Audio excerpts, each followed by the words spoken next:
I made it 6 miles in before I turned on my phone to check for service to call or text Josh. I had to go another mile to get service.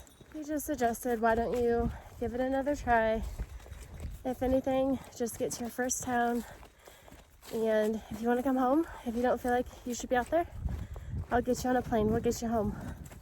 I went 1 more mile and I saw a bear. It was just a black bear eating in the brush. He didn't see me or smell me at first, but as soon as I unclipped my phone, he turned and looked and then ran off, so boo. But I made it 1 more mile after talking to Josh, and I couldn't. You know, this isn't to rag on Denver. I think his hike deserves an asterisk on it. He did travel illegally on closed land. I mean, he ran from cops, rangers, lied, all that stuff to fulfill something for his own ego. I get the whole, you only live once, life is precious, you're never promised another day, but I try to put myself in someone's shoes who has lost someone because of this, and it kills me. I think that's the biggest thing that was like, you gotta go home. I thought about Josh, and if someone recklessly did something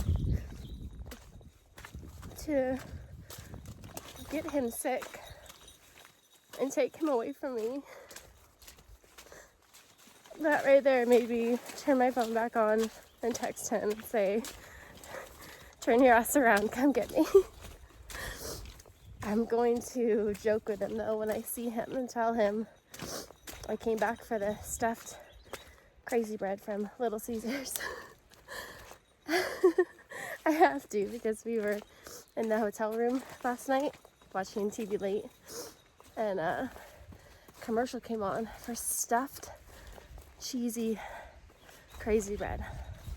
Like, how is that just not become a thing in 2020? I don't know.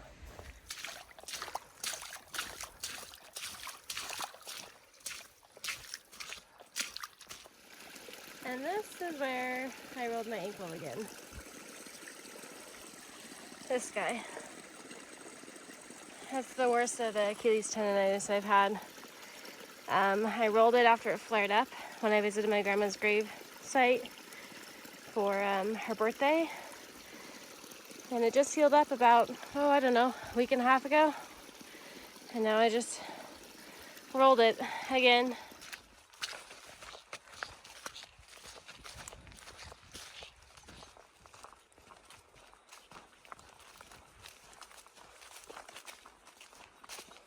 I did make a friend before I decided to go home.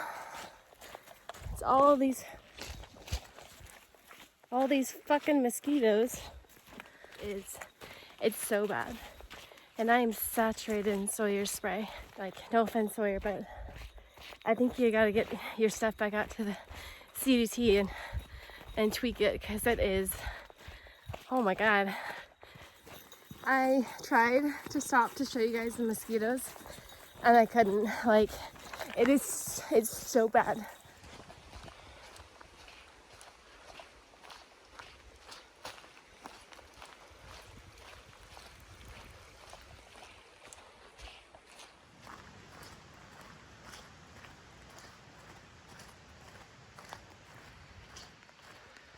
I am on the final stretch.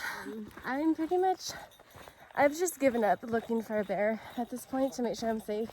My bells are going off, but like, I wish a bear would come at me right now and just fucking end this.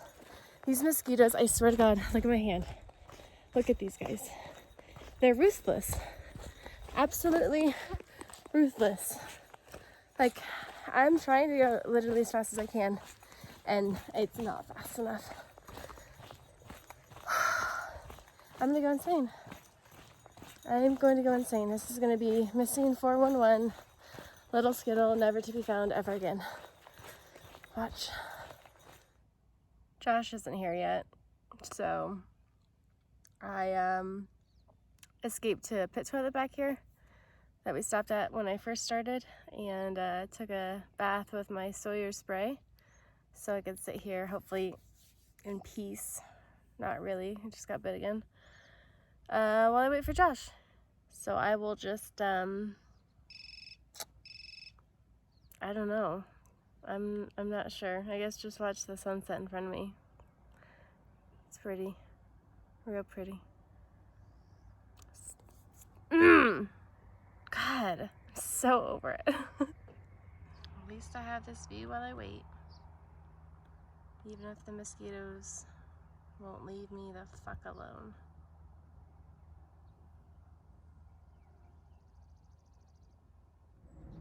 I just had such a heavy heart out there. It didn't feel right. It didn't set right from last night reading that article and then getting out on trail today. It just felt like, now the bees are after me. It just felt like this is the opposite of what I should be doing. It really did. And I thought I could shake it. I thought I could get out there and it would just fall away and I could hike, and I couldn't. I felt so debilitated by it. I felt so heavy every step and I couldn't take it anymore. I shouldn't be doing something so selfish, feeding my ego, not thinking about what this impact has on anyone else whatsoever. Especially the communities that we go through as hikers. A lot of them are really fragile and they have very limited resources, and who am I to just waltz in and expect to use it? And what if I'm asymptomatic and I've contracted it and I'm asymptomatic and I pass it along? I can't live with that. I want to be a good steward of the outdoors. I want to be a good person. I want to set a good example. And we live in such influential times with social media that people see geotagging and they just go to those places and they don't do their research. They just park illegally. They park dangerously. They don't follow LNT. They go in large groups of people and they just tear up the outdoors. Not in a good way. Then there's me out here doing a thru hike. A very selfish act in itself. Nonetheless, during a pandemic year, why not just add that to the mix? I know that life is super fragile. There's no guarantee how much time you have left with anybody, with yourself and the outdoors. And if not now, it could be never. Like, yeah, technically, but if you go now, you also run the risk of spreading corona before corona is even understood. And what we can do. God, I'm getting eaten up again. I did make it back. Josh did pick me up and I survived the mosquitoes, but not with a bunch of battle wounds. But what I was trying to say is, until we know more about corona and how we can overcome it and find a normal way of life again, that includes, safe traveling, adventuring like we used to, it is the smart thing to do to really. Sorry about that. He can't stand not having the attention sometimes. So, anyways, I just think, personally, I believe it's really important to be staying as close to home as possible. You want to help mitigate the risk of spreading this disease until we can understand it better and know how to treat it and be able to set a good example for your peers and people that look up to you. That's really important to me. So recently with the Black Lives Matter movement, trying to educate myself and listen to the voices of the Black community and find the means of being a supportive ally to them, especially in the outdoors, and use my voice and use my platform and engage with my audience about what we can do, especially in the outdoors, to make sure that they're represented and they feel respected.